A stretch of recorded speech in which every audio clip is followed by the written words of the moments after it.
Radio Ancoa presenta Piedra Roseta, un programa que clarifica la contingencia del país desde la perspectiva de Linares. Jueves 19 horas en el 95.7 FM, en TV5 Linares y plataformas digitales. Piedra Roseta, programa interactivo con un destacado equipo de panelistas.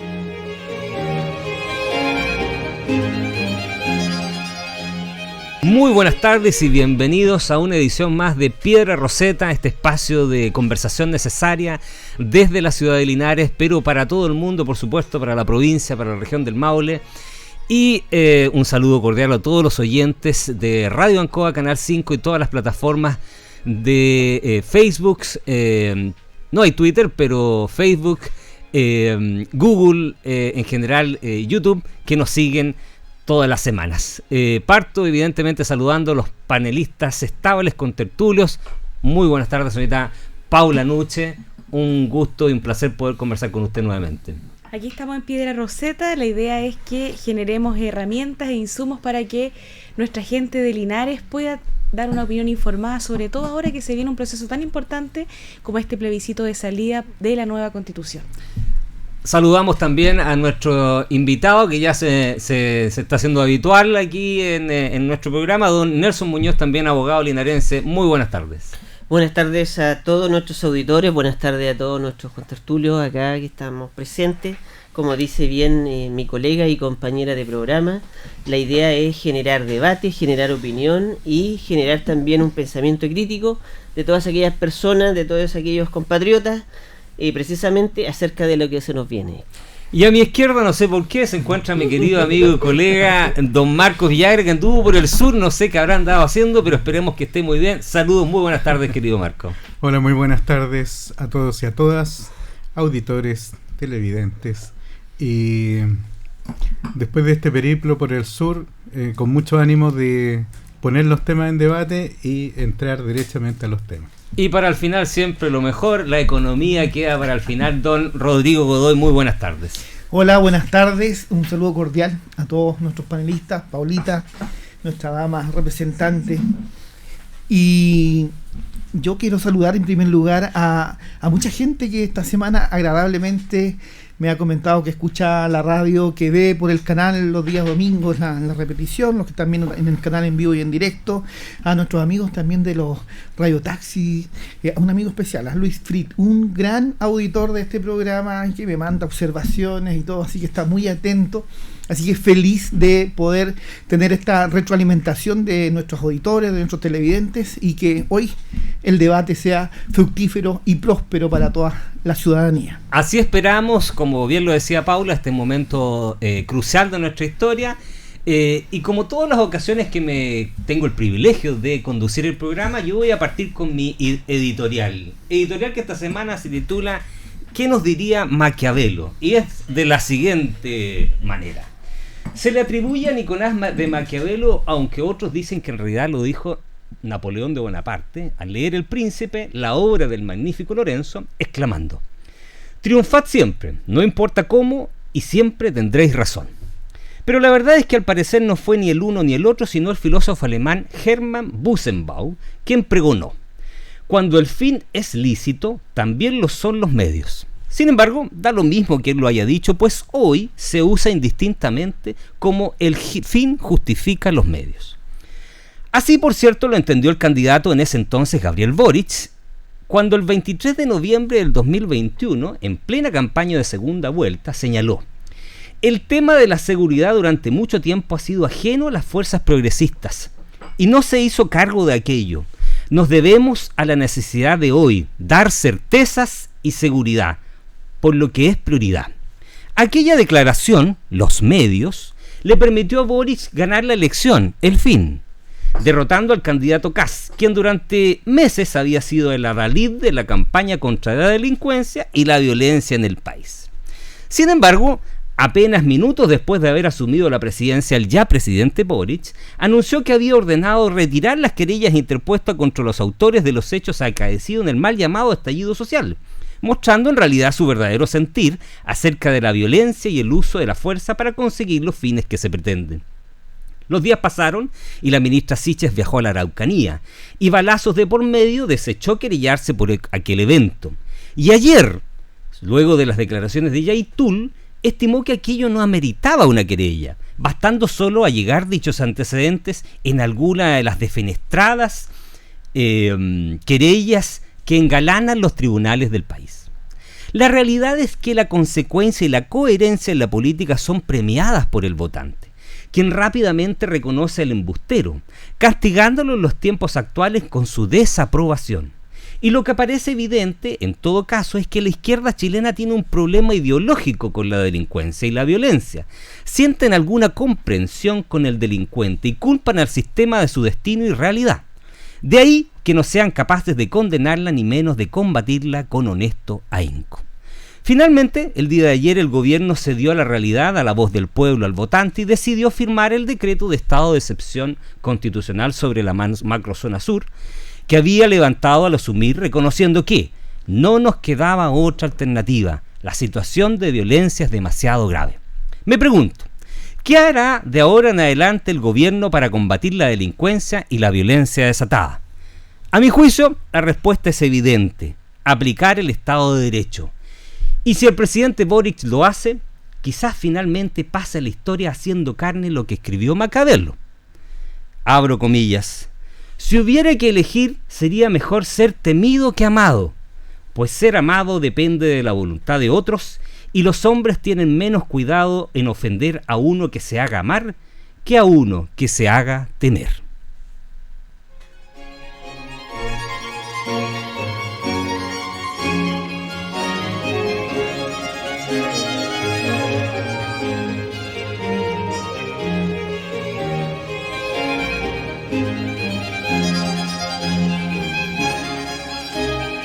Muy bien, ya estamos de vuelta. Ha sido una introducción, por supuesto, yo me hago responsable de mis palabras, de la forma en que estamos analizando los eventos ocurridos, no solo lo relativo al estado de excepción, sino en general la forma en que el gobierno ha ido enfrentando la violencia. Esta semana tenemos un temario, por supuesto, asociado al tema recurrente de la violencia, pero fundamentalmente, y con eso quisiera partir esta semana, con lo que ha sido ya finalmente el devenir de la Convención Constituyente. Ya tenemos borrador constitucional y aquí viene la pregunta. Tenemos aspectos novedosos, tenemos en cambio artículos controvertidos.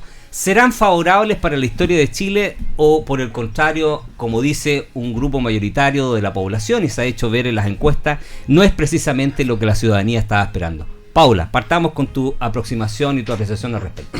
Primero quiero mencionar respecto de lo que hablabas de cómo se está abordando el tema de la violencia a partir de la editorial que amablemente y profundamente pudiste desarrollar al inicio del programa.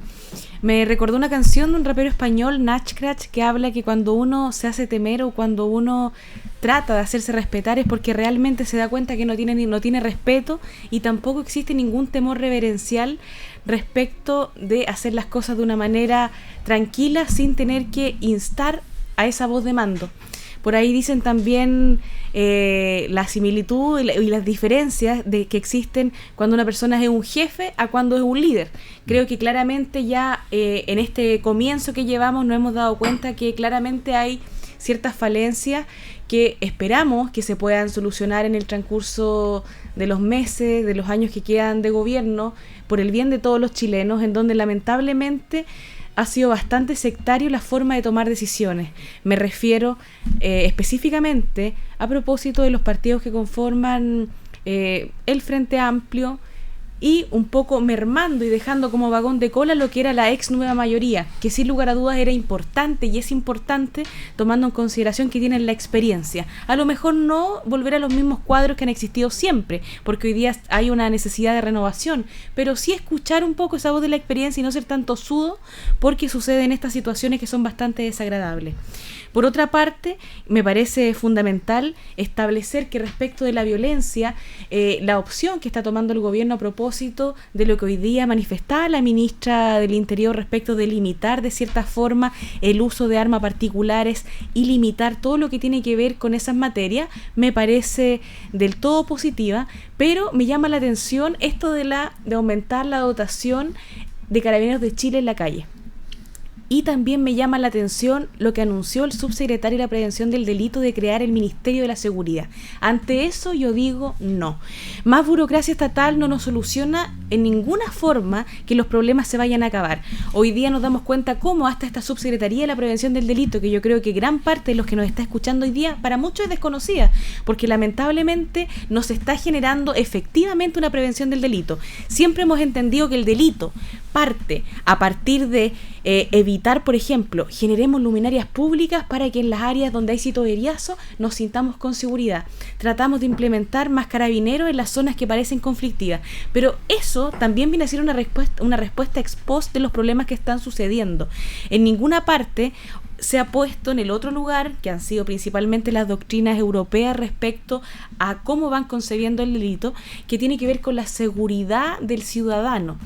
La sensación de seguridad que yo tengo al salir de mi casa, más allá de que yo tenga una luz que me está iluminando para no sentirme preocupado que me pueden asaltar. Hoy día gran parte de los delitos ocurren en lugares concurridos, en el transporte público, y por lo tanto creo que hay que abordar el delito desde una perspectiva comunitaria y más allá de lo que tenga que ver con acciones represivas. Paula, pero el proyecto de borrador de Constitución ¿ayuda a resolver esos conflictos? ¿Tú ves que es un aporte, un avance o en realidad es un retroceso? En materia de seguridad, netamente, que voy a hablar respecto, por ejemplo, del tema de Carabineros de Chile, a mí me parece insuficiente porque no creo que sea positivo quitarle el carácter militar a Carabineros de Chile, ni mucho menos generar una policía civil. Yo la semana anterior comenté que se trata de hacer una comparación, discúlpenme lo colegial, una comparación barata con lo que es el sistema norteamericano, lo que es el FBI, tomando en consideración que el modelo chileno es un modelo mixto y bastante novedoso. Tenemos orden y seguridad, Carabineros de Chile, que están en la calle, y tenemos una policía de investigaciones civil. Por lo tanto, el sistema ya es diferente.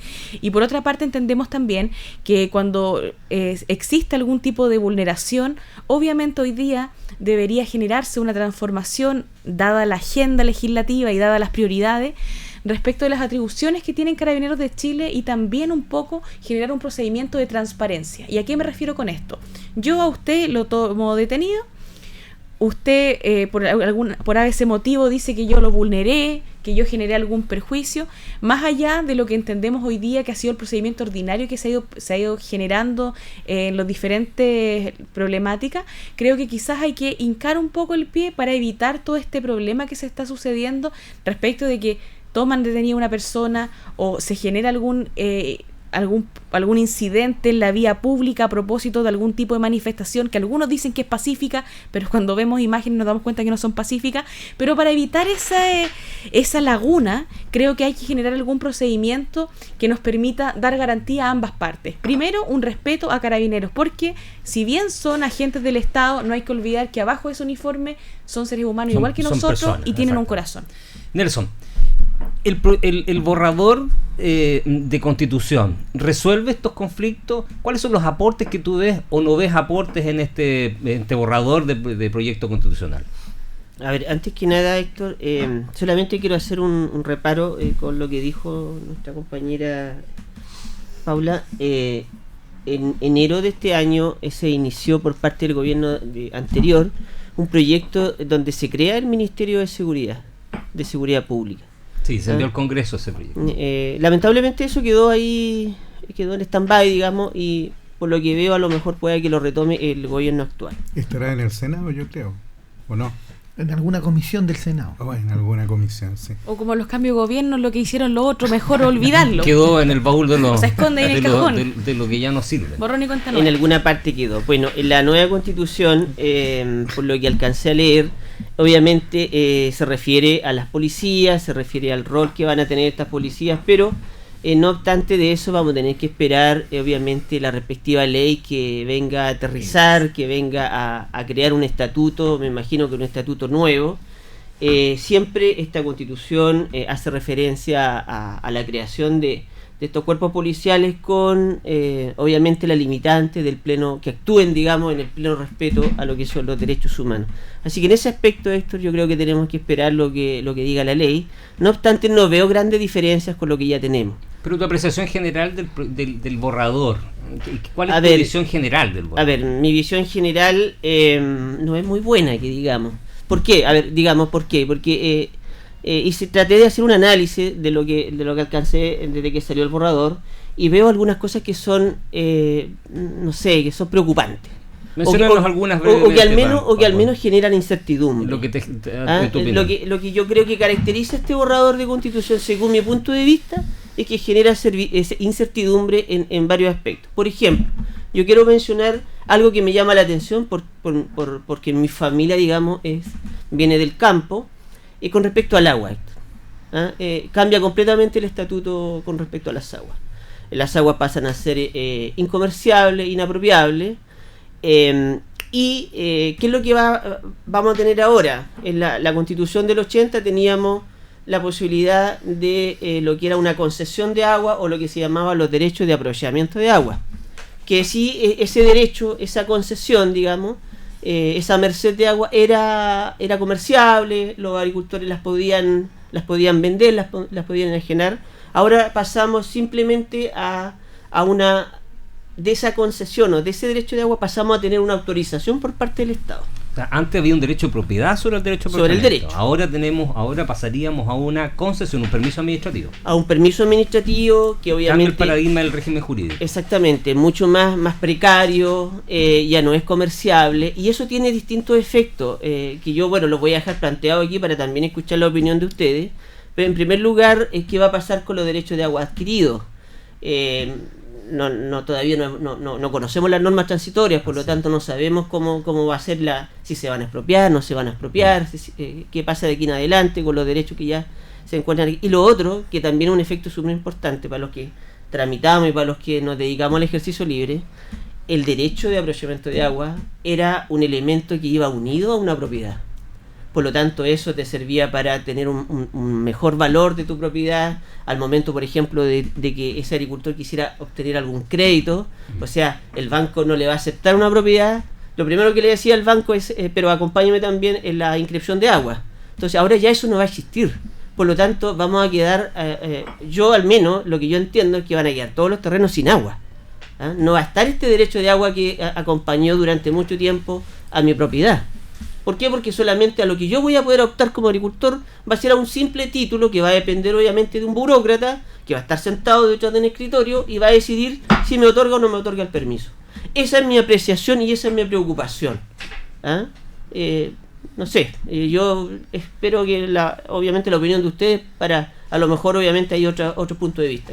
Marco, te escuché decir varias veces que había que esperar cuando el borrador estuviese listo para tener una aproximación general, un vuelo general respecto de lo que era el contenido del mismo, y si uno podía hacer una evaluación final, era ese el momento. Pues bien, hoy tenemos el borrador.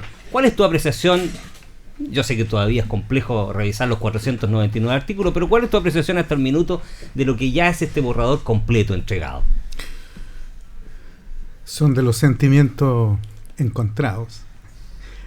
Mira, en primer lugar, creo que hay que hacer como un análisis bien diferenciado respecto de lo que es el significado de tener un borrador o 499 artículos aprobados versus lo que tiene que salir finalmente como el texto que se va a someter a la aprobación de la ciudadanía en el plebiscito de salida. Entonces, establecer, digamos, en este minuto donde hay un cuerpo de artículos que necesita armonización y que también necesita la determinación de normas transitorias para establecer cómo se va a ordenar este tema, me parece que son vitales. O sea, tenemos una parte todavía, pero nos falta buena parte de lo que significa. Podríamos decir que tenemos como el corazón y parte del cerebro, y hoy día necesitamos que esta situación tenga la determinación de manos, de brazos, de piernas y todo eso. ¿Tanto puede hacer la Comisión de Armonización? Es que es importante la Comisión de Armonización precisamente porque debe establecer esta fórmula, porque en definitiva ya lo hemos visto. Cuando muchos se tomaban la cabeza, golpeaban su cabeza contra las paredes diciendo que esta era la hecatombe, que prácticamente el país paraba y se iba derechamente a estrellar con esta situación, aparecen los 499 artículos y la verdad es que el país sigue funcionando. Los elementos de incertidumbre, digamos, son de incertidumbre para los que siempre han sido inciertos, pero la verdad es que si uno mira el concierto y de las personas y de los opinantes, la situación no está tan crítica como los peores vaticinios que aparecían establecidos desde que empezó la convención su trabajo. Disculpa, pero tú no le encuentras sustento a ninguna de las críticas que se hacen respecto No, por el completos. contrario, yo no soy maximalista, si ese es mi problema. Yo no creo que es negro o blanco. Mi tesis nunca ha estado en establecer que los blancos y los negros son los que... A mí me encantan las profundidades de los grises en todas estas situaciones. Y creo que en esta parte, generalmente la discusión política ha estado más bien gobernada por este ímpetu de establecer lo malo o establecer lo bueno sin determinar cuáles son aquellos intermedios que son importantes. Y en este sentido yo me quedo un tanto con una reflexión que me pareció sumamente valiosa. Obviamente, cuando se establece en un proyecto de constitución que tiene fundamentalmente una visión ciudadana, porque los que están en la convención constitucional no son precisamente miembros de partidos políticos, se cuentan con los dedos de la mano aquellos que provienen del mundo político propiamente tal. Y lo que hemos visto es que el aparato político o los grupos de interés que tienen en esta una situación bastante comprometida. Lo hemos visto con el Senado. O sea, el Senado, después de estas situaciones que se han discutido al interior de la Convención Constitucional, lo último, la guinda o la cereza, digamos, de este pastel, es que envían un oficio señalando que hay que respetar ahora sí la voluntad del pueblo para que concluyan los 8 años de los senadores recién electos. O sea, entonces ahí tú como que comienzas a decir que realmente estamos en una situación compleja, porque cuando se estableció la necesidad de modificar la Constitución y hay un 80% de personas que así lo establecen, a mí me parece que el mandato es sumamente claro, independientemente de que tengamos que seguir trabajando con las mismas reglas que estableció la Constitución del 80. Ahora, y yo creo que esa misma visión, cuando se establece desde el punto de vista ciudadano, cuando se establecen también que hay que hacerse cargo de los diagnósticos. Si la situación, apuntando a lo que decía recién Nelson, el tema del agua no es porque el agua no esté chorreando por todos lados. Y sabemos también que existen terrenos que se están vendiendo hoy día sin agua. Y las personas están comprando un terreno muerto. Entonces, después, frente a la situación de los derechos o de las concesiones, porque estamos hablando también de bienes que son escasos, bienes que están con un problema real en distintas zonas del país, y no es solamente, digamos, la letra por la letra, sino que tenemos que hacernos cargo de aquellos diagnósticos que son importantes. Cuando se le pega al sistema político, es porque el sistema político no ha dado el ancho. Cuando hablamos del sistema de salud, de la educación, cuando hablamos de las pensiones, es porque no están resolviendo los problemas. Entonces, al que no le guste, tiene que someter en este caso, su propuesta, su proyecto, y serán las mayorías con respeto a las minorías, como sucede en democracia, lo que tiene que primar. Y respecto a lo que tú señalabas en la editorial, evidentemente, cuando Maquiavelo o las distintas personas que han utilizado esto, generalmente lo han hecho desde la perspectiva del autoritarismo. Entonces, evidentemente, el autoritarismo ordena que el fin justifica los medios. Y ya lo vimos y hemos convivido con una constitución desde el año 1980, donde el fin justificaba todos los medios. Siguiendo con esa misma premisa, pero encadenándola con lo que la apreciación que hace Marcos, y que también es apreciación de un sector del país, eso es evidente. Rodrigo, quisiera preguntarte cómo beneficia al país, y aquí me gustaría que tú encadenaras tu apreciación respecto al proyecto, ¿Cómo beneficia al país, por ejemplo, tener dos sistemas jurídicos diferentes? ¿Cómo beneficia al país, por ejemplo, tener autonomías de los pueblos originarios? ¿Cómo beneficia, por ejemplo, que más de 40 normas dentro del proyecto de borrador de la Constitución le reconozca propiedad a los pueblos originarios versus la de los demás chilenos, digamos? Bueno, en función de eso, me di el tiempo esta semana de leer este borrador. Por eso te pregunto eso, tengo porque aquí unos apuntes. fuiste el más estudioso del grupo. He tratado porque no soy experto en el tema jurídico, no soy experto en constituciones, pero sí soy un ciudadano que va a tener que votar, y creo que a mí me hace positiva ciertos elementos que he leído, y en general tenemos en primer lugar un borrador que viene con un acento bien grande en una carga fiscal, ¿no es cierto? Que se va a hacer cargo bastante estatizado, ¿no es cierto? Desde el punto de vista, y también que viene con regulaciones medioambientales bastante fuertes. Fíjate que el mundo tiende a las regulaciones medioambientales, por lo tanto no lo veo tan negativo esta regulación, porque estamos protegiendo de alguna manera los recursos naturales, que esto prevalezca por tiempo. Y ahora, desde el punto de vista de cuando te dices jurídico, de que existan dos sistemas jurídicos, yo estuve viendo hartas entrevistas y también escuché mucha gente que el borrador hoy día lo ven como una esperanza, como falta el tema de armonización. Estamos claros que explicarle a la gente que el proceso de armonización significa buscar con otras palabras algunos artículos donde se tienen que redactar de mejor manera para una mejor comprensión y facilitar también la tarea. El otro punto que viene, porque esto es el lineamiento general y la ley va a ser la que va a apuntar realmente a lo que estipula, que en lo que tiene que basarse, por ejemplo, la regulación en ciertas líneas para poder llegar a cabo y concluir con este trabajo. Y eso significa que, explicaba un experto sobre este mismo sistema jurídico, que en el fondo siempre va a haber un sistema, o sea, la gente está separando, ¿no? Cuando los pueblos originarios son el 12% de la población chilena. Y cuando se habla de la autorregulación, se habla de que ellos tienen que autorregular en su área. Ellos no van a invadir el resto de Chile. Ellos van a regularse dentro de sus propios territorios. ¿Dónde dice eso en la Constitución?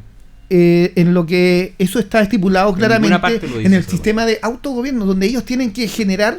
Que eso es distinto al sistema jurídico. Ellos tienen que todos, por ejemplo, el sistema... Vamos a lo básico. El sistema... Chile se declara plurinacional, un estado plurinacional. Es el concepto que empapa todo el texto. Exactamente. Cuando tú hablas de plurinacionalidad, significa de que van a convivir distintas naciones reconocidas en función de las características culturales, en función del territorio, pero que están acogidas bajo un solo estado. Y eso también estuve leyendo, fíjate, y me encontré con, mira, Suiza, Bélgica son estados plurinacionales y que conviven perfectamente en su estado con las otras naciones con las cuales ellos reconocieron. También tenemos los vecinos de Bolivia, que es una realidad más latinoamericana. Entonces, de alguna manera, ese susto que se da, el gran monstruo de la plurinacionalidad, fíjate que yo lo veo como un reconocimiento, sobre todo a las minorías, pero eso no significa que las minorías van a gobernar sobre las mayorías, y ese es el punto donde se exagera. Rodrigo, pero ¿y las 40 normas que le reconocen, por ejemplo, propiedad privada exclusiva en los terrenos que fueron de los pueblos originarios a los pueblos originarios? Pero si eso está... A ver... Eso, por eso te digo, insisto, es un 12%, por lo tanto, en cuanto a territorio también es un porcentaje bastante disminuido en función de que ellos van a vivir en su sector, van a tener su propia... Disculpa, pero aquí en Linares está lleno de mapuches, hay muchos mapuches, o sea, pero eso no significa, eso no significa, Héctor, de que aquí vamos a reconocer una zona mapuche y va a haber una nación mapuche. ¿En qué parte de la Constitución dice que no se puede hacer eso? Porque la ley va a tener que... Va a haber una ley. Tiene que haber una ley. Qué bueno que lo digan. Pero qué bueno que lo digan. Pero para la bajada de la norma, que es distinto. Pero para seguir con lo que decía delante Marco muy bien, fíjate que lo que decía Marco muy bien, hoy en día, supongamos que esto se aprueba luego, ¿ya? Supongamos que se aprobó. Y el Congreso actual, sin cambios todavía, tiene que bajar las leyes que corresponden a esta Constitución. ¿Los pueblos originarios tienen representación? ¿Van a ser escuchados? Entonces, ojo con eso. Aquí va a haber una representación que es política y que los políticos se van a hacer cargo de bajar esta constitución con las leyes que corresponda en el momento. Por lo tanto, tenemos una presencia hoy día y se reconoce a los pueblos originarios en la convención como convencionales, pero no son legisladores, son convencionales. Entonces, viene otra etapa, se renovará o no se renovará. El tema de, muy bien lo que decía Marco, el sentido del Senado. Hoy día el Senado, yo puedo, fíjate cómo la noticia se puede cambiar. Yo puedo decir, oye, qué bueno que el Senado está reconociendo de alguna manera esto para que hay un facilismo a aprobar. Pero resulta que también tú te das cuenta que el Senado está viendo sus intereses propios, personales, tanto políticos como económicos, de manera de que si ellos hicieron una inversión tremenda para durar 8 años en el poder, van a durar 2 o 3 años si es que esto se cambia luego. Entonces, lo mismo que tú puedes decir de Boris hoy día con el tema de la macrozona, donde un titular puede decir perfectamente la voltereta de Boris. ¿Y por qué otro titular no puede decir Boris reflexionó, escuchó al resto de sus padres y estamos hoy día implementando un nuevo estado de emergencia en la macrozona? O sea, todo depende cómo se digan las cosas. Lo dije en la editorial. Cómo se está hoy día manejando la información para que esto de alguna manera nos encontremos con un borrador de constitución que, insistimos, es un borrador y que yo lo veo que hay ciertos sectores que creen que el borrador lo escribió el enemigo, por lo tanto lo veo como que lo está escribiendo el enemigo, cuando otras personas lo ven con una esperanza. Rodrigo, para darle tiraje al debate, pero solo ayúdame a responder lo siguiente, porque también es una duda. Entonces, el 46% de rechazo que manifiestan las encuestas, ¿es fake news?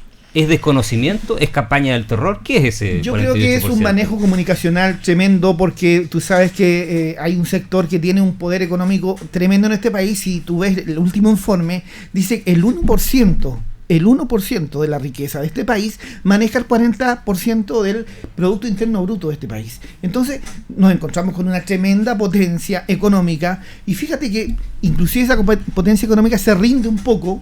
¿Vieron el informe que salió de Morgan Stanley? Sí, que es un banco tremendo en Estados Unidos. Fíjate que se leyó en un día, se leyó el borrador, que a mí me parece igual raro, pero no sé cómo lo tuvieron antes, pero a los 2 días de salir el borrador, ellos hacen una declaración bastante potente donde ven que esta nueva constitución, que este borrador de la constitución chilena, realmente el apruebo favorece a la inversión, no va a afectar económicamente,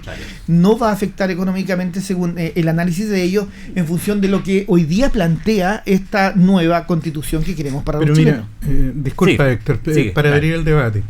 Creo que es sumamente importante esta situación cuando se está discutiendo de poner todas las cartas sobre la mesa, y cuando estamos invadidos de las fake news que terminan incluso invalidando situaciones que pueden ser y que hay que ponerle mucha atención.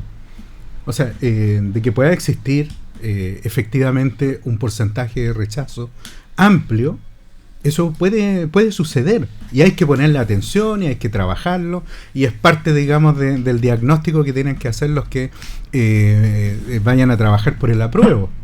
Pero resulta que cuando estamos viendo cómo se titulan algunas noticias, o el acento que se ponen en algunas noticias respecto de la situación de la convención, o sea, yo recuerdo hasta convencionales que se matricularon para ir a Antofagasta y no fueron, para hacerle una mella, o sea, para que tuvieran 30 segundos en los noticieros para decir por qué no fueron, por qué estuvieron ahí, qué es lo que pasó, cuál es la situación. Entonces, la verdad es que a mí me llama la atención cuando se habla de la vocación republicana, cuando se habla de vocación democrática, cuando se habla de que hay que tener un compromiso con el país, y realmente se están haciendo unas zancadillas que a mí me llama mucho la atención, de que esas situaciones sean además respaldadas por partidos políticos e incluso sean parte de los análisis y los debates políticos, porque hemos visto bastante niñería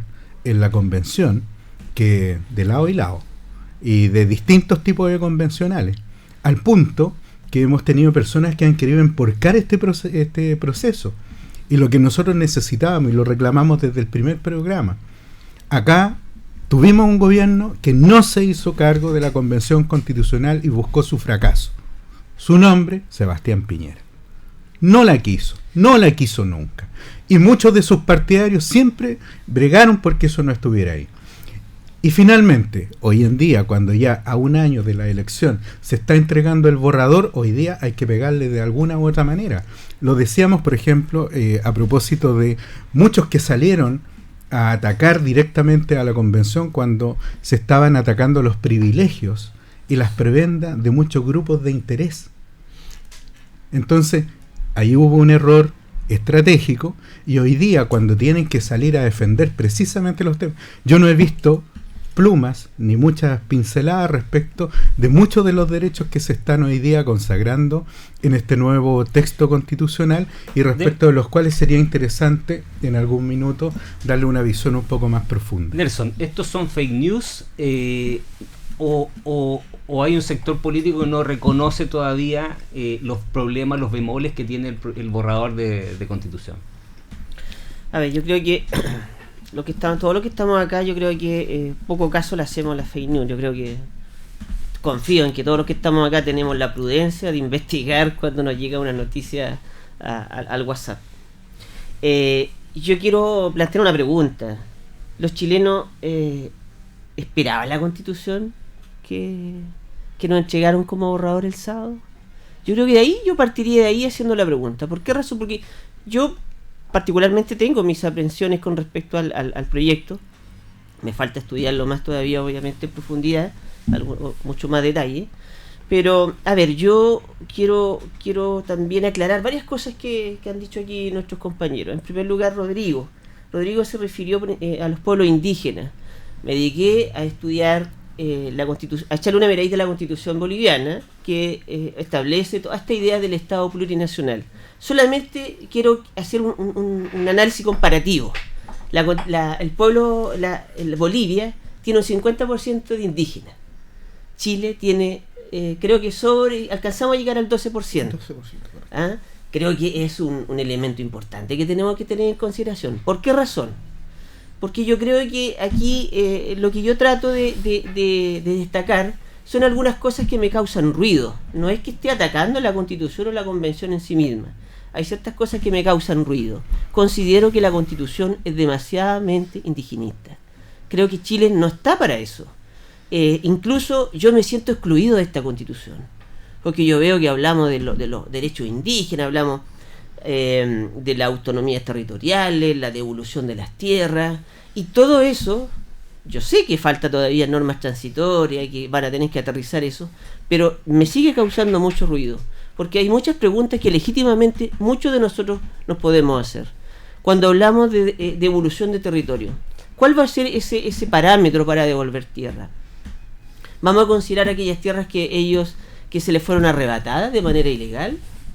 Muchas tierras, o las que vendieron. Muchas tierras fueron vendidas por los indígenas. Hay un tema que yo más o menos recuerdo de los estudios de historia, cuando hasta el año 1818 ellos eran incapaces para disponer de su propiedad, de sus tierras ancestrales.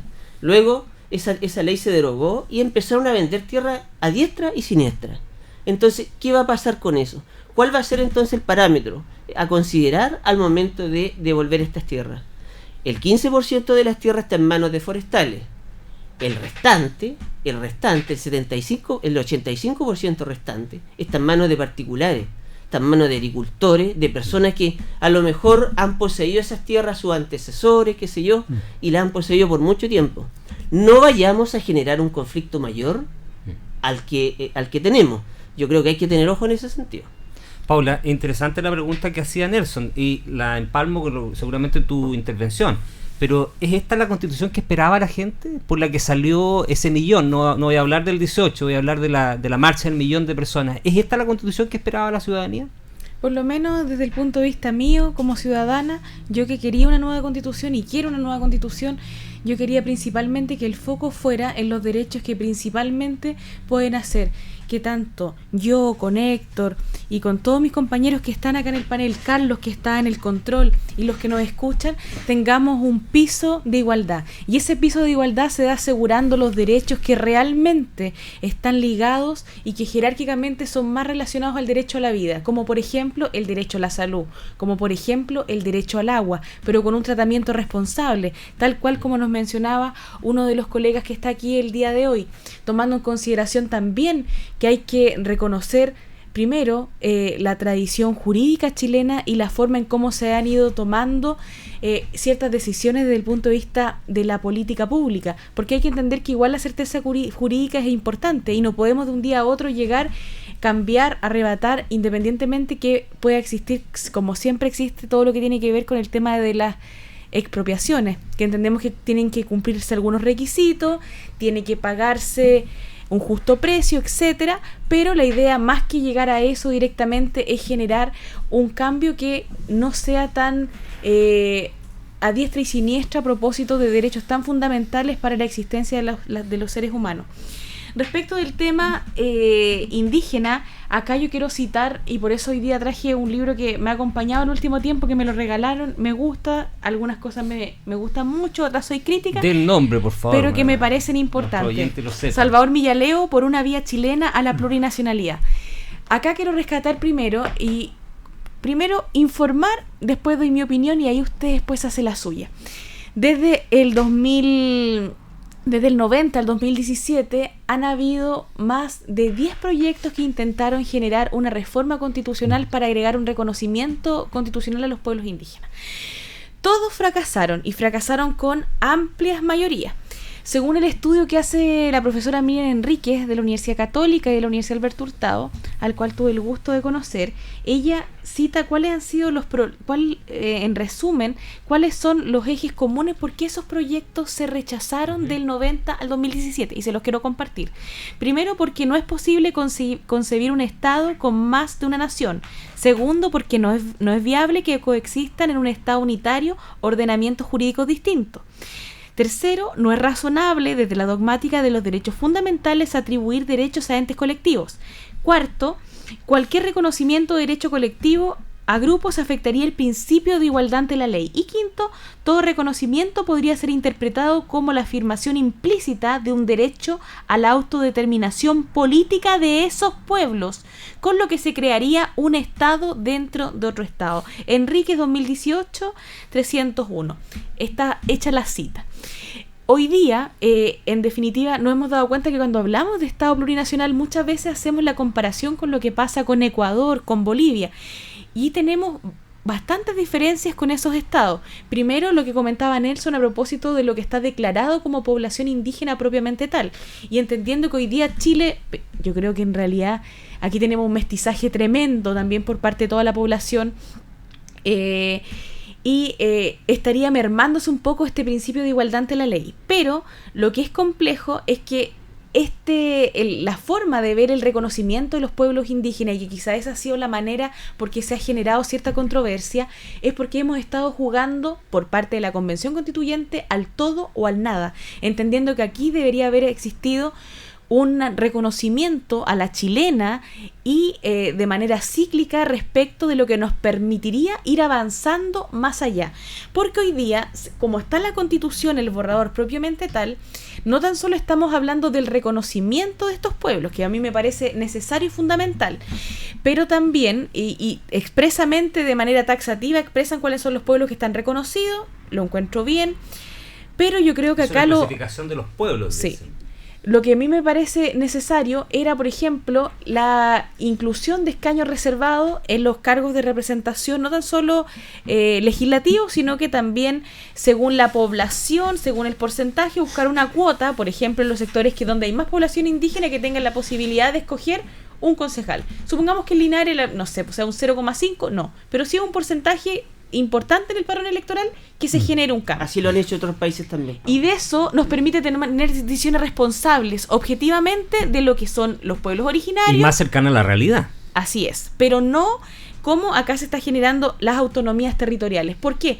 Porque acá la comparación que voy a hacer es como cuando el cabro chico, cuando el joven, mejor dicho, de 18 años se quiere independizar. Hoy me quiero independizar, me quiero ir de la casa, me voy de la casa. Ya, pero dame la plata para pagar el arriendo. No, pues. Yo creo que todavía falta generar respecto de estas autonomías una claridad, cómo se van a dar desde el punto de vista tributario y económico. Aquí tenemos a el querido señor Godoy, que es el hombre de las lucas, que nos puede explicar con mayor detalle cómo se puede generar, quizás más adelante, algo más ordenado, pero hoy día una autonomía territorial, por ejemplo, en la Araucanía, que mayoritariamente está la población indígena, independientemente que está en todo el país, mucho pueblo originario que ya está urbanizado, por decirlo de alguna manera, se generaría un conflicto, porque también estaríamos pensando cómo vamos a mover económicamente una zona sin afectar la igualdad ante la ley y otros derechos fundamentales. Entonces, ¿qué es lo que creo yo? Que es importante el reconocimiento, pero que esto de que el todo, quizás no fue la manera políticamente inteligente para avanzar en la materia, porque entendemos que grandes de estos cambios van a tener que ser por la ley. Y para eso, en los escaños reservados, o que en las comunas o que en las regiones hayamos generado una cuota política, nos permitiría ir avanzando a la chilena a esas reformas que tanto queremos avanzar. Antes de pasar al siguiente tema, porque este tema evidentemente nos va a ocupar en lo que resta de este proceso hasta septiembre, hasta el 4 de septiembre, y posteriormente, si es que esto es aprobado, déjenme hacer a mí también mi pequeña reflexión.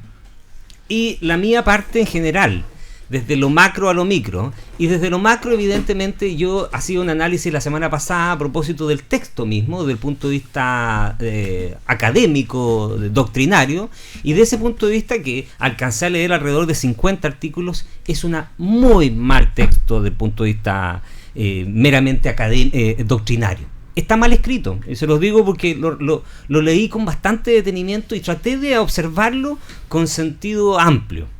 Y la verdad que es un texto que uno cuando lee y estudia el Código Civil, que aquí los 4 de los panelistas hemos estudiado, uno se maravillaba por la hermosura de la poesía de Andrés Bello en cómo redactar. ¿Y por qué digo esto? Que puede resultar medio lejano para usted, señor oyente. No, todo lo contrario. El redactar correctamente es muy importante, porque la Constitución se entiende que debe ser un texto llano, cercano a las personas. ¿Por qué? Porque esa es la manera que el ciudadano lo haga efectivo, lo haga carne, se sienta cercano e interpretado por el texto. Pero cuando tú tienes un texto jurídico que es intrincado, alambicado, con conceptos genéricos muy amplios, nuevos incluso como plurinacionalidad, pero maritorio y otros más, la gente se pierde, porque eso lleva a que después tenga que ser interpretado. ¿Y quién lo interpreta? Los jueces. Por lo tanto, ¿a quién queda supeditado el definir qué es esa norma? Finalmente un tercero, que no fue ni el constituyente, no fue el legislador, no fue el ciudadano, sino que es un juez. Ese es el problema cuando tú haces normas que tienen esta amplitud. Eso es lo primero. Y lo segundo, evidentemente yo respondo y tomo la posta que dice Nelson. Esto no fue el texto que la ciudadanía salió a exigir, porque eso efectivamente ocurrió, a exigir el 19 en adelante, la famosa marcha del millón. No el estallido social, en la marcha del millón, que creo que es más representativo de lo que Chile estaba viviendo. No es esto, y coincido con lo que dice Paula, porque lo que la gente quería, y yo también me sumo, era mayor inclusión social en aquellos derechos sociales que uno como ciudadano veía que necesitaba finalmente, para hacerlo efectivo, de tener plata.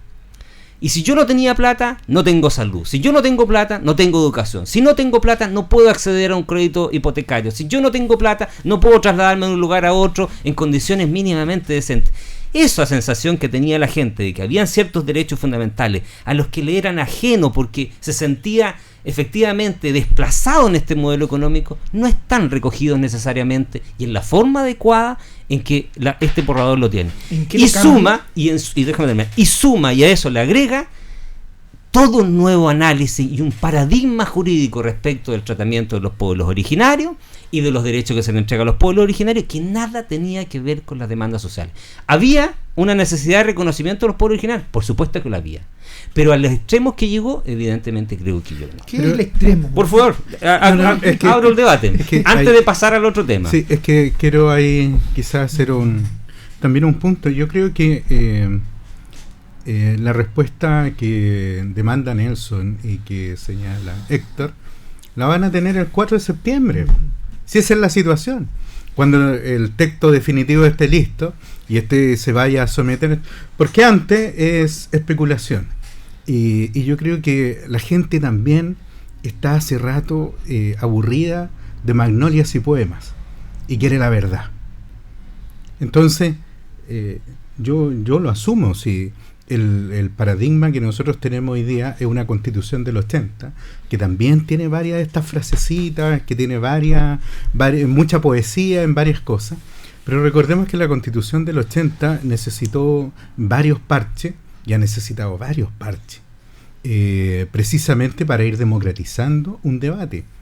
Cuando se estableció la necesidad de incorporar la palabra derechos humanos en la Constitución del 80, aparecieron tantas personas hablando como la cita que señalaba Paula recién.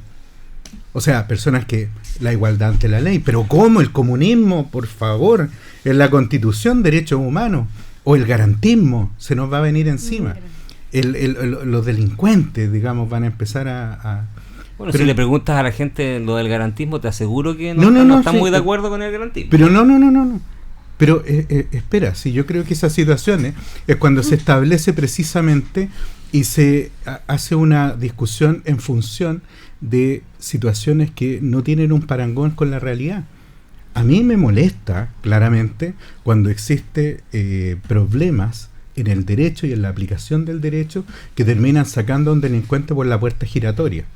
Pero además las personas no solamente estaban pensando en el delincuente que está robando, que está asaltando, también estaba pensando en los que se coluden, en los que se saltan la normativa medioambiental, en los que usan el sistema.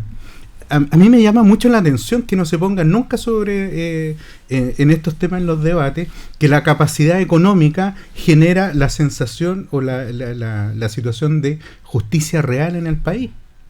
Entonces, eso es lo que te acabo de decir. Esa es la sensación que tenía el pueblo. Pero por eso te digo. Entonces, esa misma situación, esa función, cuando no se pone en los debates o cuando tienen que guiar precisamente las modificaciones, hacen que el sistema político llegue al estallido social, porque precisamente lo que las personas estaban demandando no era que querían más lucas, era dignidad. Ya, Rodrigo, tú tenías un punto ante la pausa. Miren, yo iba al tema cuando tú hablas de un lenguaje, vuelvo al punto de la Constitución del 80. Un lenguaje que no es llano. Pero tampoco fue un lenguaje bastante llano, le costó mucho a la gente, de hecho mucha gente ni siquiera ha leído la Constitución del 80.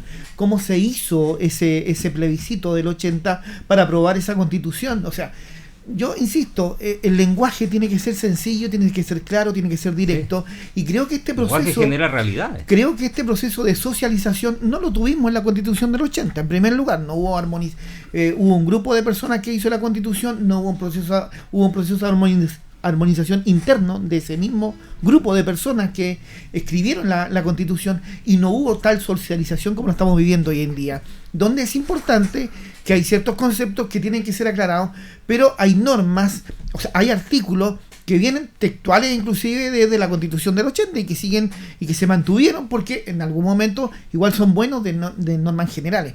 Ahora, si vamos a puntos específicos, ejemplo, a mí me queda muy clarito el derecho a la propiedad. Y me queda muy clarito el tema de la expropiación. O sea, de alguna manera, cuando la gente dice y tratan de confundirla... Me gustaría que no te enfrentes a la disyuntiva del precio justo, no, querido Rodrigo. Usted que es economista, me gustaría verlo enfrentado a eso. Me gustaría que inclusive nos diéramos el tiempo de discutir ese tema de la palabra que se le agrega, el precio justo, en esto, porque... entre paréntesis, cierta jurisprudencia en cómo se ha ido utilizando ese concepto hoy día en el derecho y en ciertas decisiones que se han tomado en una infinidad de casos de expropiación. Pero voy al punto de cuando se hablaba que te van a expropiar esto, que no va a tener derecho, o sea, dice clarito, y lo voy a leer textual para finalizar este punto. Dice: toda persona natural o jurídica tiene derecho de propiedad en todas sus especies y sobre toda clase de bienes. Y eso también incluye cuando querían los ahorros provisionales, cuando insistían un cierto grupo, oye, queremos que diga que los ahorros provisionales no se van a expropiar. O sea, cuando tú empiezas ya a explicitar ciertas cosas, y ustedes lo saben, cuando tú empiezas a explicitar, entonces queda abierta la puerta para otro elemento. O sea, tendría que haber hecho, haber colocado un artículo, un inciso sobre los ahorros provisionales, un inciso sobre los depósitos a plazo, un inciso sobre los fondos mutuos. O sea, es una infinidad de bienes inmateriales. Lo relativo a las cotizaciones no está en ese artículo. Entonces, esto es derecho de propiedad, sí, pero en general, es general. Entonces, ¿dónde viene el vaciado de esto? Viene en la ley. Y te insisto, nuevamente, la ley, ¿quiénes van a estar a cargo? Ya sea el nuevo Congreso, la nueva clase política que elija el pueblo. Paula, ¿Es tan así como dice Rodrigo? ¿Esto se resuelve con la ley simplemente? ¿O estos aspectos son relevantes? ¿O son interpretativos individuales? Es importante ver cómo hoy día se ha interpretado lo que está en nuestra Constitución para dar esa respuesta. Entendemos que lo que no está de forma literal, para poder interpretarlo hay diferentes formas. Primero está el elemento histórico. Hay diferentes como luces como para poder interpretar un artículo en la posterioridad, a propósito de cómo si se llegara a aprobar la Constitución como está, cierto artículo.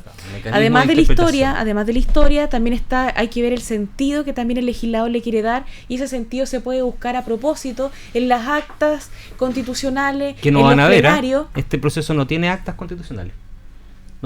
No existen las actas constitucionales. Entonces ahí tenemos... No van a ver. Entonces eso ya tenemos una problemática porque históricamente Por favor, eso nos permitiría... explíquenle a la gente que es un acta constitucional. Cuando se genera un debate respecto de alguna norma específica y se genera también un análisis documentado respecto de la misma, eso queda como un archivo. Eso se le llama también lectura fidedigna de la ley. Sí, entonces por ejemplo usted ve un artículo de media página, pero en realidad ese artículo de media página, para llegar a realizarse, tiene una explicación que es en varias hojas más, en donde se especifica su historia, su alcance, su sentido, lo que busca proteger, en la discusión que se da entre las personas, los constituyentes, claro, para ir eso enfocando no va a existir en este proceso. El tema. Pero eso es definitivo. Sí, eso no va a existir, ya lo dijeron, no hay actas constitucionales. No, digamos, no hay acta, pero hay registro.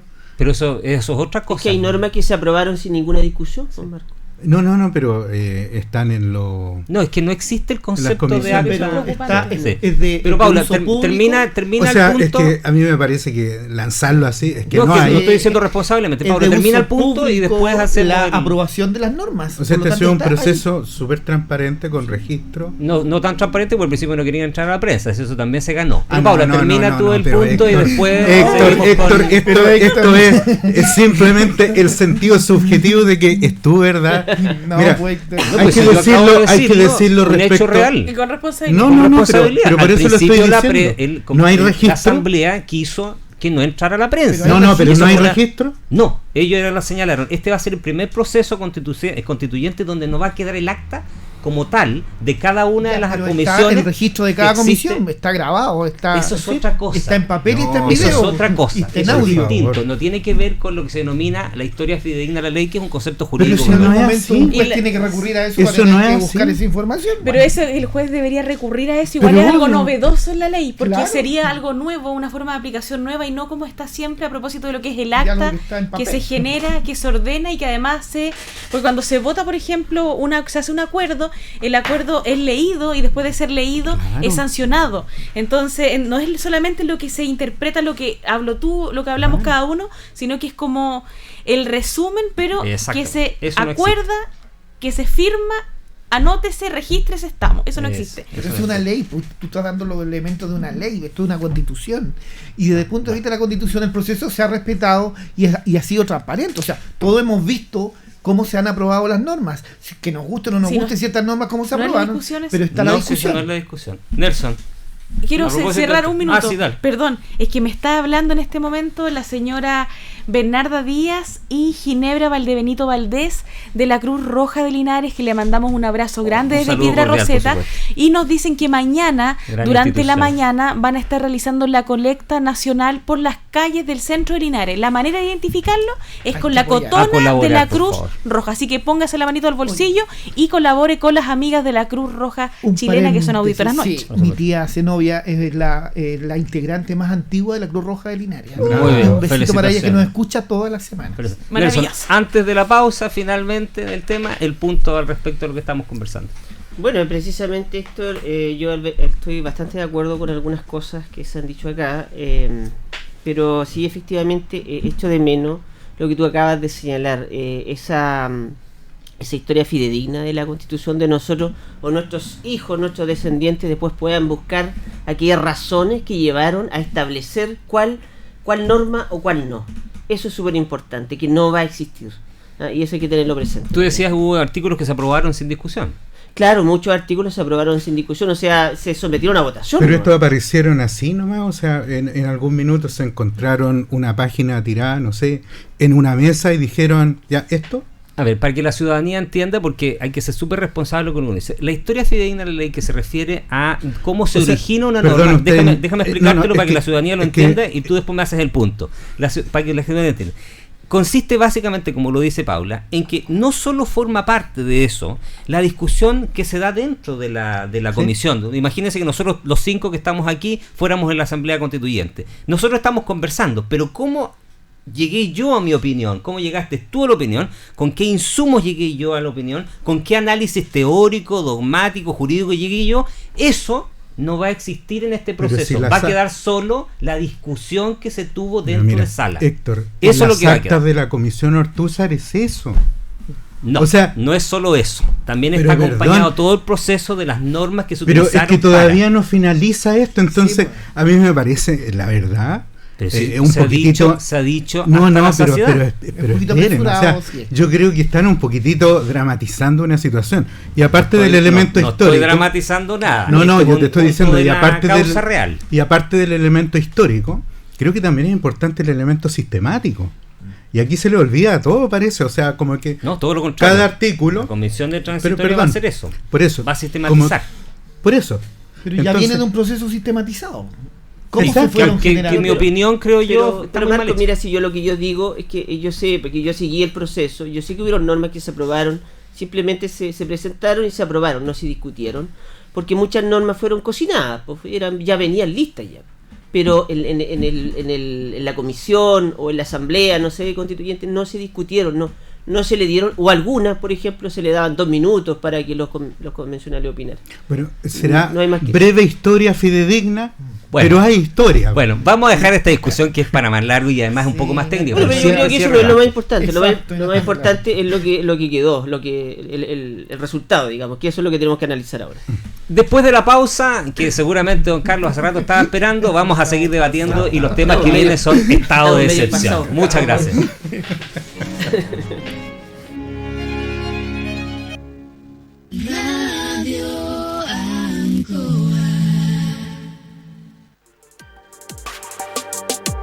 El coronavirus se transmite de persona a persona cuando tiene contacto cercano con un enfermo. Por ejemplo, al vivir bajo el mismo techo, compartir la misma sala en un hospital, viajar por varias horas en un mismo medio de transporte o cuidar a un enfermo sin la debida medida de protección. Usa de manera correcta tus elementos de protección personal. Mantén la distancia. Piénsalo. ¿Tú me cuidas? Yo te cuido.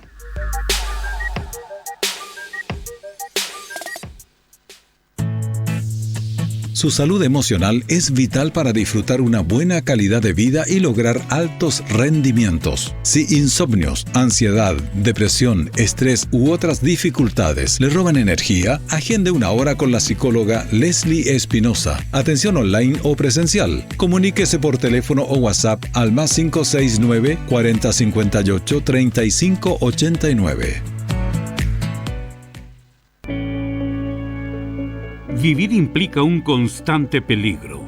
Escuche: coronavirus, asaltos, incendios, violencia vial y accidentes de tránsito, salud mental, emergencias. Pero el mejor seguro para su vida es el que usted mismo se forja. Adelántese, actúe con responsabilidad, manténgase bien informado. La radio es líder en credibilidad y le acompaña todo el día, todos los días. Archi, Radios del Maule, compromiso de verdad.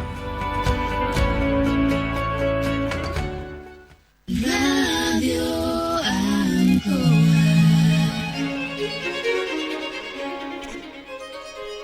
Aquí continúa el debate en la pausa, la verdad que no hubo ningún descanso, la verdad que seguimos debatiendo con mucho ahínco. Y Nelson planteaba algo que yo le decía, plantéalo al aire, y es que le llamaba mucho la atención respecto de los quórum, algo que parece muy, muy técnico y que la ciudadanía a veces lo ve muy lejano, que no entiende que esto, pero es súper importante. ¿Qué son los quórum y cuál es tu preocupación? Bueno, efectivamente, como lo estábamos planteando acá con los compañeros, la Constitución de 1980 establecía distintos quórum dependiendo del tipo de ley. ¿Qué son los quórum para que la gente sepa?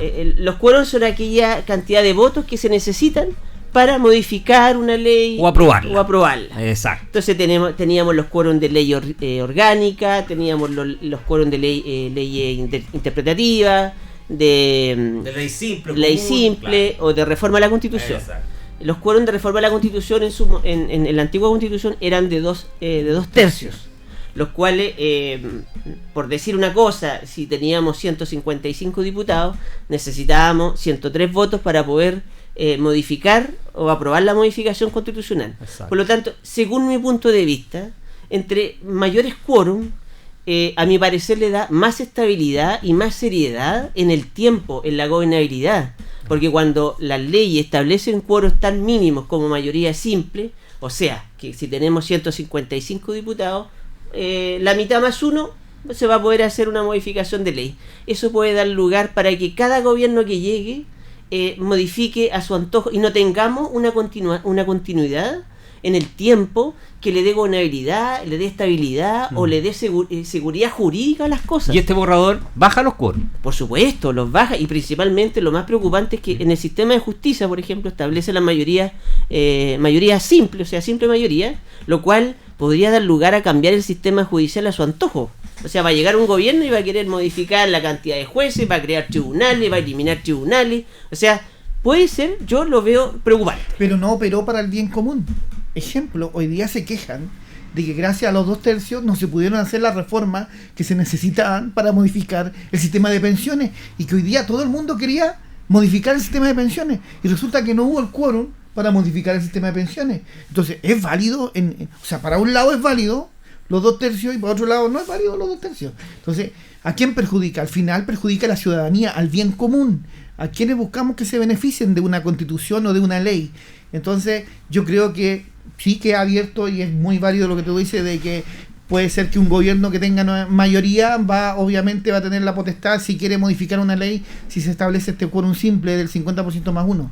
Pero no es más fácil modificar las cosas que se necesitan realmente en función del bien de la ciudadanía y que se han postergado por ¿cuántos años que llevamos en democracia? 30 años, y eso es lo que provocó el estallido social.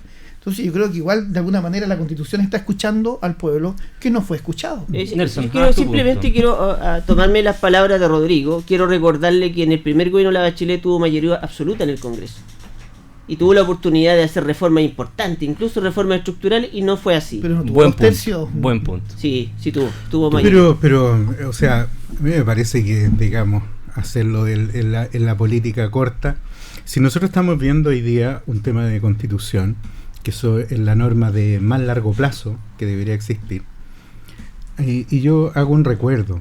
El gobierno de la presidenta Bachelet y muchos de los gobiernos de coalición política, también existieron las personas que no estaban de acuerdo y se descolgaron. Entonces, lo cual es legítimo desde el punto de vista de lo que actualmente gobierna como sistema político. Entonces, no necesariamente porque las personas se adscriban en algún minuto a una determinada ideología o tendencia política, van a permanecer toda la vida en esta situación. Además, porque probablemente, si nosotros vemos cómo se han votado muchas de las normas, yo me hacía un recuerdo respecto del reconocimiento específicamente de los temas de las minorías. O sea, yo recuerdo cuando empezó a hablarse de la paridad, cuando se empezó a hablar de los lenguajes inclusivos. O sea, era nuevamente, insisto, estas tomaduras de cabeza, nos vamos a sobrevivir, vamos a tener, no sé, este país nuevamente se fue al carajo, no sé cuántas veces se ha ido, pero precisamente lo que uno necesita en estas situaciones es aplicar los 4 virtudes cardinales nomás. La prudencia, la templanza, vamos con la justicia y hagámosle honor a la verdad. Entonces, estas situaciones, yo se lo digo, si situaciones de esta naturaleza se dan precisamente porque cuando se pensó en los altos quórum, no fue para darle estabilidad a la Constitución precisamente. Marco, yo sé que estos temas van a seguir y vamos a seguir Sí, todos sí. los programas, Démosle. pero en honor al Usted tiempo, es el master líder hoy día. porque tenemos temas importantes, sobre todo temas algunos locales, que yo me comprometí a dejar unos minutos importantes para esos temas. Así que voy a partir con los otros temas, pero quiero pimponear un poco. Y en estos temas que vienen, cada uno podrá hacer su acotación extra si quiere, pero respecto a estos temas relevantes para que circule la conversación. Estado de excepción en la macrozona sur, que fue la noticia de la semana a propósito de este cambio de opinión, para no decir voltereta porque no le gusta esa expresión. Gracias. A don Rodrigo, este cambio, este reconocimiento de la realidad, Una esta reflexión que hace el gobierno de volver a instaurar el estado de excepción, que no es exactamente igual al que estaba rigiendo cuando asume el presidente, es un poco más atemperado, morigerado, pero finalmente es un estado de excepción. Paula, ¿de acuerdo? ¿Va a ser efectivo o no es efectivo? Yo espero que sea efectivo, pero realmente creo que acá había que generar un diálogo directo y totalmente inclusivo con las diversas comunidades, con los líderes que están en diversas organizaciones indígenas. ¿Y por qué lo digo así? Estuvimos viendo hace un par de días lo que decía respecto de lo del líder de la CAM, que lamentablemente eres complejo, porque está hablando realmente algo que está en contra de lo que es nuestro Estado de Derecho, algo que está en contra del orden público, y en definitiva es como que yo está haciendo una amenaza respecto de algo que es totalmente inoportuno, ilícito y políticamente incorrecto. Ante eso, independientemente de lo que significa el estado de excepción, creo que era necesario que se genere a la fuerza, pero no a la fuerza con armas, pero sino a la fuerza sentar a los actores involucrados y conversar. Yo el otro día ocupaba el concepto de la minga y el mambeo, que en definitiva era la forma en cómo los indígenas antiguamente generaban y solucionaban sus conflictos, mirándose frente a frente y tratando de hermosear la palabra para no dañar. Hoy día vemos cómo ciertos grupos indígenas parece que la minga y el mambeo ni siquiera está en su recuerdo o ni siquiera está en su léxico, porque realmente vemos cómo de manera violenta vienen a generar un poco esta controversia pública. Y por otra parte, ciertos sectores que tienen que ver con el área de transporte, con el área forestal, que también están con cierta incertidumbre respecto de qué es lo que va a suceder y cómo se puede ver mermado su derecho de propiedad y también el derecho a sentirse íntegramente seguro, tranquilo y bien. Yo creo que hoy día hemos visto lamentablemente cómo otra cosa es con guitarra, como se dice vulgarmente el dicho. Tanto que se criticó, tanto que se generó crítica respecto de la forma en cómo se realizaba ciertos manejos políticos, y hoy día, estando ahí, yo creo que la ministra del Interior y las diferentes personas que están relacionadas con este tema se han dado cuenta que es un tema bastante difícil de abordar y que tampoco se va a solucionar de la noche a la mañana, pero lamentablemente si es que no se son capaces de generar diálogos que realmente sean vinculantes, diálogos que realmente permita generar una transformación, difícilmente yo creo que las mismas comunidades y los actores relacionados con el mundo indígena van a querer sentarse para que les pregunten qué quieren y después se siga tomando otra decisión. Yo creo que eso es lo complejo que ha pasado. Nelson, ¿se puede dialogar después de las palabras de Héctor Yaitul, que llama a armarse y repeler en forma armada a las Fuerzas Armadas? O se puede dialogar con alguien o se puede dialogar cuando se pide que se retire el ejército de esta zona, cuando la violencia en principio no la ha generado necesariamente el ejército ni el Estado? Yo creo que la pregunta que tenemos que hacernos todos es: ¿tenemos un interlocutor válido para poder dialogar? Yo no lo veo porque los que nos gusta la historia y nos remontamos hacia 200, 300 años atrás, los españoles tenían con quién dialogar, tenían un interlocutor, tenían un lonco, no sé, se hacían los parlamentos y llegaban a acuerdos. Pero en estos momentos yo no veo esa posibilidad de dialogar, Héctor. Yo creo que lo que ha hecho el gobierno desde un punto de vista de ocupar las herramientas que le da el sistema, yo creo que lo han hecho bien. Ahora bien, yo creo que no es lo más óptimo un estado de excepción. Me encantaría poder decir vamos a dialogar, me encantaría. Y yo creo que los mapuches no son nuestros enemigos, todo lo contrario. Los que yo creo que muchos tenemos sangre mapuche o alguna de etnia indígena, por lo tanto nunca vamos a querer llegar a esta situación. Por lo tanto, a mí y yo, si tenemos algún interlocutor válido para poder dialogar, bienvenido el diálogo. Pero en estos momentos yo creo que no están las condiciones, ni tampoco está ese interlocutor para poder dialogar. Rodrigo, estado de excepción. ¿La solución sirve, no sirve? No sé si es solución, porque ya quedó demostrado que no ha sido solución el estado de excepción, pero sí es una herramienta hoy día que tiene el gobierno para poder mitigar un poco la protección, sobre todo a los ciudadanos comunes y corrientes de la Araucanía, que se ven afectados por estos actos vandálicos, delincuenciales, que no estamos de acuerdo, todos no estamos de acuerdo con esa violencia, con esa forma de encauzar un problema que no es problema. Nos estamos dando cuenta que son delincuentes, que son terroristas. Entonces, de alguna manera, el problema mapuche pasa por otros conductos que tendrán que buscar la creatividad para poder afrontarlos, tendrán que buscar los mecanismos. Si hay que encuestar a todas las comunidades mapuche y juntarse con todas las comunidades, va a haber que hacerlo, no sé, pero hoy en día se busca proteger a la ciudadanía, que está hoy día totalmente a mano del vandalismo y de muchas familias, como tú decías. Hay un 15% solamente de sectores que pertenecen al mundo de la madera, de todo esto de las forestales, pero hay un 85% que es gente común y corriente, otros empresarios que también le venden a la madera, que también hay un porcentaje como un 40% dentro de ese porcentaje, pero de igual manera no corresponde de que ellos se hagan a través de una causa muy mal enfocada, tratando de quitarle las tierras hoy en día a mucha gente en forma deliberada. Déjame contar solo muy brevemente el caso de un señor que es un colono de origen suizo, que es chileno y de tercera generación, que tenía un campo, esto ocurrió hace 3 días atrás, tenía un campo de 700 hectáreas. Estuvo años sometido a la presión de estos grupos, entre comillas, de recuperación. Finalmente tuvo que entregar el campo. Adivinen qué pasó con el campo. Y se lo voy a decir a la ciudadanía con mucha responsabilidad. Ha sido arrendado por los grupos mapuche. A las mismas forestales. Se arrendó. Esa es la recuperación que buscaban estos movimientos. Lo arreglan. Marco, ¿cómo dialogo yo con un grupo? Porque yo también creo en el diálogo, pero ¿cómo dialogo con un grupo, la CAM, por ejemplo, que dice que hay que armarse en contra del ejército? O con otro de los movimientos, uno que se llama Resistencia Lafkenche, que aparece armado con fusiles de guerra. ¿Cómo dialogo con esos momentos? ¿Sirve el estado de excepción? Es que posibilidades de diálogos con ellos no hay, si esa es la situación. Ahora, ¿qué me pasa? ¿Y cómo los enfrento entonces? Es que ahí está. Yo creo que cuando tú tienes... Nosotros estamos viendo así como que fuera el pueblo mapuche el que tiene el problema. Y que estos son los representantes del pueblo mapuche.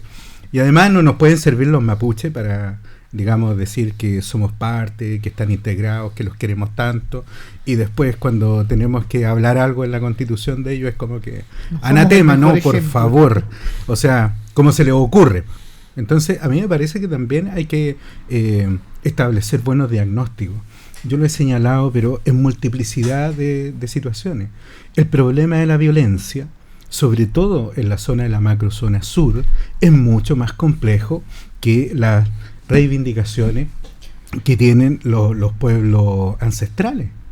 Son mucho más complejos y probablemente de una profundidad, por el hecho de que el Estado nunca se hizo cargo de varios de estos temas, que hoy día siguen siendo y probablemente se van profundizando cuando tú tomas medidas que no van en el sentido correcto. De que el estado de excepción hay que tomarlo, evidente, porque tú tienes personas que son inocentes, que están absolutamente ajenas de esta situación. Ahora, la pregunta es, ¿tenemos también zonas de Santiago en que esta situación está igual o peor? No tienen la prensa que tienen estos temas. Mismo, están tomados por grupos que yo te digo, quieren autonomía territorial. Y tenemos algunos que de hecho tienen autonomía territorial, o sea, vaya a darse una vuelta ahí por alguna zona de Santiago Sur, está equiparando específicamente. Los dos conflictos, son lo mismo. No, lo que te estoy diciendo es que estas situaciones hay que analizarlas en su real contexto, porque si uno tiende al reduccionismo, tiene soluciones reduccionistas, y tú pones a amigos y enemigos.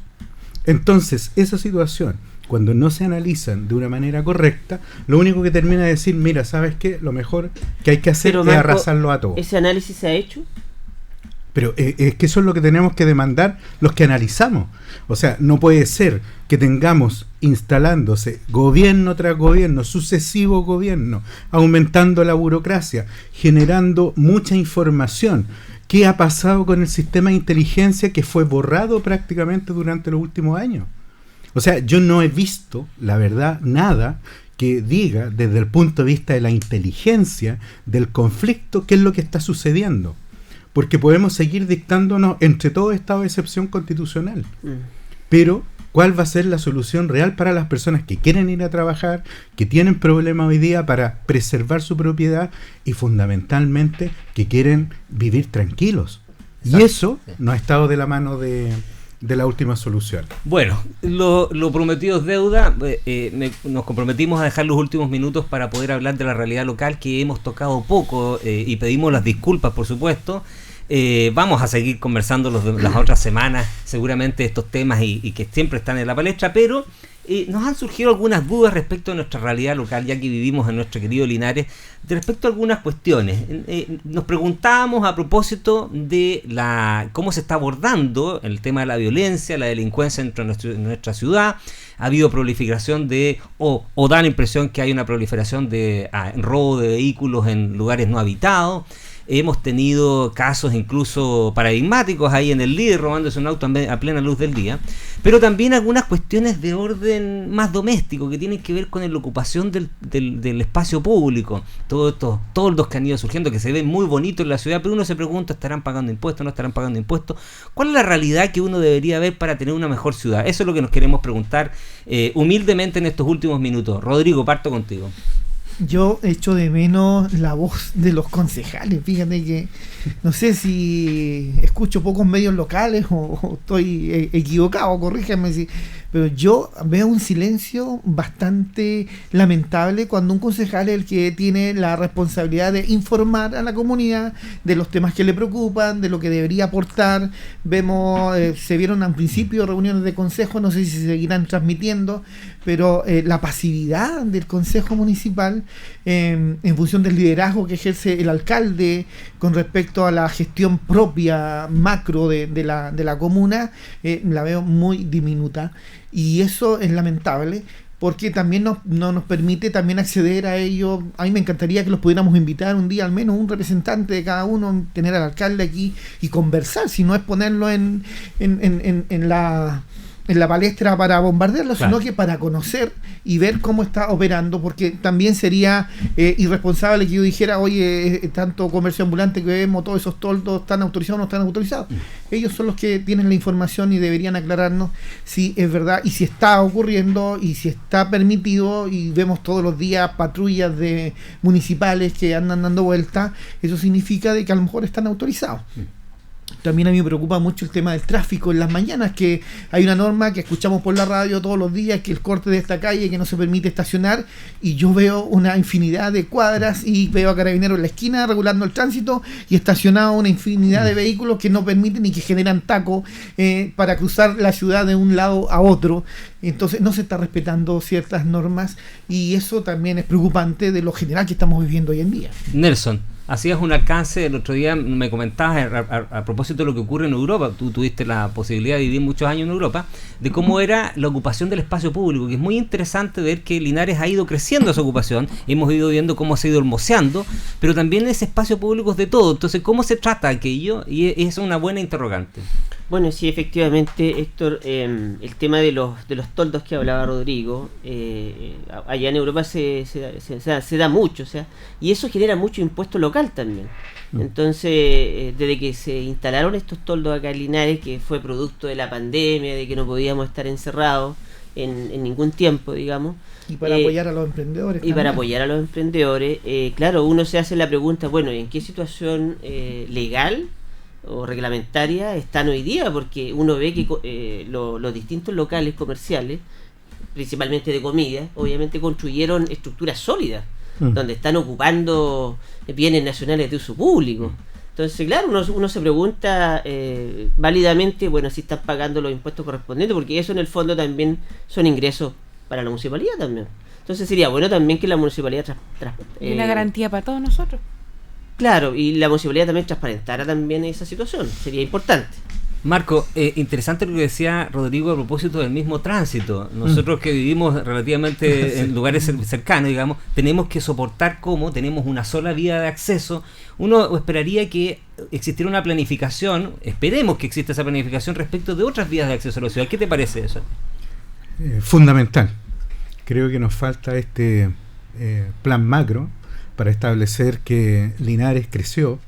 Hoy día estamos quizás viviendo la crisis de crecimiento, y esa crisis de crecimiento establece que las zonas de la periferia alimentan al centro, y el centro evidentemente se ve colapsado porque no solamente las calles no han crecido, sino que se han disminuido.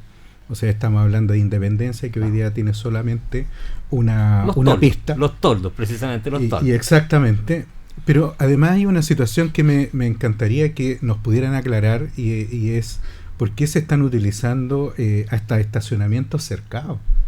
O sea, al lado de los toldos hay estacionamientos cercados. Exacto. Entonces, la pregunta es, ¿qué está pasando? Si es parte, digamos, del permiso, porque eso también hay que establecerlo cuando estamos señalando que hay restricciones para los estacionamientos de la mayor parte de la población. Hay estacionamientos reservados. Vimos como otras medidas que eran estacionamientos reservados para ciertos servicios públicos fueron eliminados. Así es, y eso también muchas personas lo aplaudimos porque no se entendía el porqué. Pero efectivamente sí vamos a estar, digamos, estableciendo esto. Y todavía me hace falta, y quizás por una parte que no lo he podido investigar correctamente, si ya la ordenanza de tránsito está modificada para generar todas estas situaciones, o sea, restricciones, limitaciones a los estacionamientos, y si no, ¿por qué no ha salido con tanta difusión pública? Paula, me quedan minutos, pero algo escuché yo por ahí en los rumores de futuras candidaturas, estaré hablando de más, no sé. Pero el tema municipal es relevante. Tú fuiste candidata en su minuto de diputada, y por lo tanto tú tienes una visión también que es mucho más amplia, quizás, de lo que podemos tener nosotros, porque hiciste ese trabajo de proyectar la ciudad. ¿Cómo la proyectas tú? Yo proyecto la ciudad de Linares primero con el foco que es importante respecto de la seguridad pública, pero con un enfoque ciudadano. Recordarán ustedes hace un tiempo atrás cuando estaba el tema de las alarmas comunitarias, que sin lugar a dudas fue un aporte, pero creo que hoy día hay que generar una educación en la población y una mayor, afiatar más aún los vínculos de los barrios, porque lamentablemente hoy día, como estamos en la sociedad, muchos ni siquiera conocemos a los vecinos con que estamos inmersos, y los que participan en las juntas de vecinos es una densidad bastante menor de lo que realmente existe en los barrios, sin desmerecer obviamente a los dirigentes sociales que cumplen una labor fundamental, pero muchas veces batallan solos. Pero creo que también hoy día respecto del tema municipal se ha especulado mucho, yo he escuchado muchos precandidatos, ya salieron nombres, es muy curioso. Pero creo que lo importante acá, no es relevante todavía. No es relevante. Más importante de eso, yo creo que es generar una propuesta de ciudad y una propuesta certera. Hoy día los partidos políticos están en declive, pero son necesarios. Pero ¿qué quiero decir? Que hay que tratar de generar algo común. Ya estamos en otra etapa. Es. Bueno, el tiempo se nos agotó. Yo quiero despedirlos a todos ustedes. Nelson, muy buenas tardes, un placer como siempre. Rodrigo, también. Paula, Marcos, bienvenidos para la próxima edición. Y a todos ustedes, muchas gracias por haber compartido esta semana con todos ustedes. Muy buena semana. Piedra Roseta. Piedra Roseta. Muchas gracias. Nos vemos.